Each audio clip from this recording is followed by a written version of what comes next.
Okay, so here's the thing. We've been editing and creating videos for a long time now, and it has taken us years to understand that there are certain basic best practices that can help you save hours of edit time and make the whole editing process super fun and satisfying. So in this video, I'm going to cover 5 super easy tips that will let you edit your videos 3 times faster and make you a video creation ninja. This is Monish with InVideo, and let's jump right in. Let's start with the one tip that can make the biggest difference on how fast you can edit your videos, and that is your hardware. If you're editing on a traditional editing software like Premiere Pro or Final Cut Pro, you will require a high-end laptop or a computer which should have at least an i7 processor, a 16 GB RAM, and a dedicated graphics card. This is because all the processing happens in your local system, and if you don't have the minimum specs, it will lead to massive delays since you'll face a lot of crashes and lags in your projects. One way to avoid this delay and frustration without investing heavily in editing gear is to use an online editing software like InVideo, which handles all the processing on the cloud. You can work with very minimum specifications like an Intel i3 processor with 8 GB RAM and integrated graphics. This should be more than enough for you to smoothly edit out everything, and the render times are going to be much lower than traditional editing softwares because all of it happens on the cloud. And since the required specs are basic and all of your files are on the cloud, this means anyone from your team can easily access these files and continue editing from where you left off on a different device, which means faster collaborations and lesser times for edits. Number 2 on our list is make sure that you shoot to edit. Planning your edits before shooting your projects is one of the most important points. If you have a script of your project and then you storyboard and create a shortlist, this planned execution will save you hours of time, as you'll have the script to refer to while you're editing, and you'll save a lot of time as you won't have to shoot hours of random footage and create a story out of it. Now what you can do is start with a basic app. So every phone nowadays have a notes app where you can write down stuff.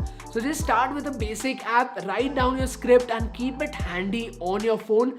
If you don't have an app, I'll suggest an app called Evernote. It is online, so your scripts are synced on the cloud. So that's a good app. And you can write all your scripts on your phone and then create another note for all the shots that you have to take according to the script. For example, if I'm shooting this video, I'll take a note of the shot that I have to speak to the camera. So that is my first shot. Then we can have some B-rolls of me editing. That is my second shot. So that way I'll create a short list and then I'll shoot accordingly. Now if you're shooting a narrative film, ad or a documentary, I'll suggest you to make a storyboard. All you have to do is take a piece of paper, draw 9 boxes on it, and just draw a random sketch of the shots that you have to take. Maybe write some description of the shots below those boxes, and this is how you can create a basic storyboard.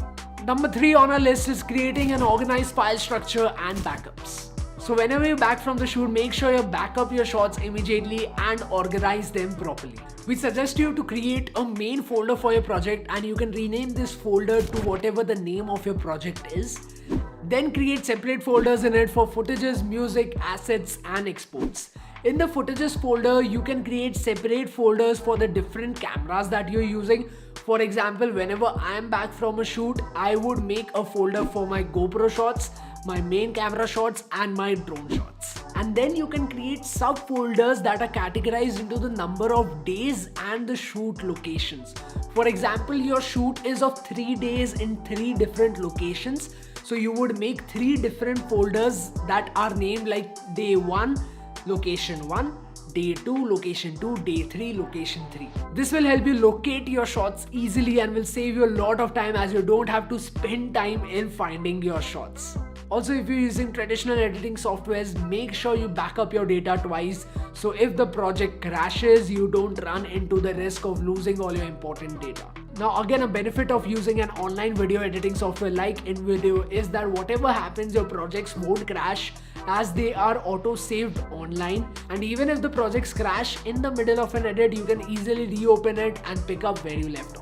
Okay, number 4 on the list is one of the most undervalued points, but I can assure you that this can bring the biggest impact, and that is to shut out all distractions. Editing is a process that requires high levels of focus and attention.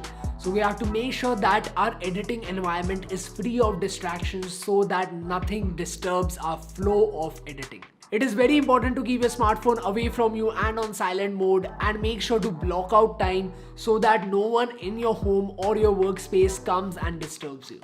Another way you also give into distractions is by giving into the urge of constantly going back and rewatching your edits to see how far you've come. This is very common among beginner editors, but I've also come across many professional editors who still do this. What this does is it breaks the flow of your task at hand and delays the entire process by a huge margin. What you want to do instead is complete whatever stage of the edit you are in before you review your edits. So for example, if you're cutting and lining up your footages in the right sequence, make sure you do this for the entire video before you can review them all at once, and then you can make slight adjustments and tweaks and add your finishing touches. Similarly, if you're adding supers and stock footage, make sure you do it for the entire video and then come back and see it how they come together in a narrative, and you can make your tweaks accordingly. This brings us to a last and final tip that comes in very handy as you start creating more layouts and designs, which is to save your video projects and scenes for reuse. This is more applicable to use cases where you create videos that are more design or motion graphics heavy, like video ads or promo videos. For example, if you're working for a real estate brand, you will usually need time to figure out every design element of the project, like what kind of text styles to use, how they should be positioned, etc. From the second time on, you can actually use the same set of elements and probably the video layout too, and this way you save a lot of time in making these creative choices. Also, if you're using InVideo to edit, you can spend around 15 minutes to go through different templates and scenes and favorite the ones that you like. Now the next time you're editing, you don't have to start from scratch. You can just begin editing with your favorite scenes and get a head start. On your computer, you should also create an assets folder which can have the files that you need on a regular basis. These can be music tracks, sound effects, stationery or motion graphics and more. So those were our 5 tips for editing your videos faster and becoming a video creation ninja. If you found value in this video and you'd like to learn more about the video creation fundamentals, like how to edit to the beat and how to make most out of your b-rolls, you can check out this playlist on the screen. Do let us know in the comments below what you'd like us to cover next. This is Monish with InVideo, and I will see you in the next one.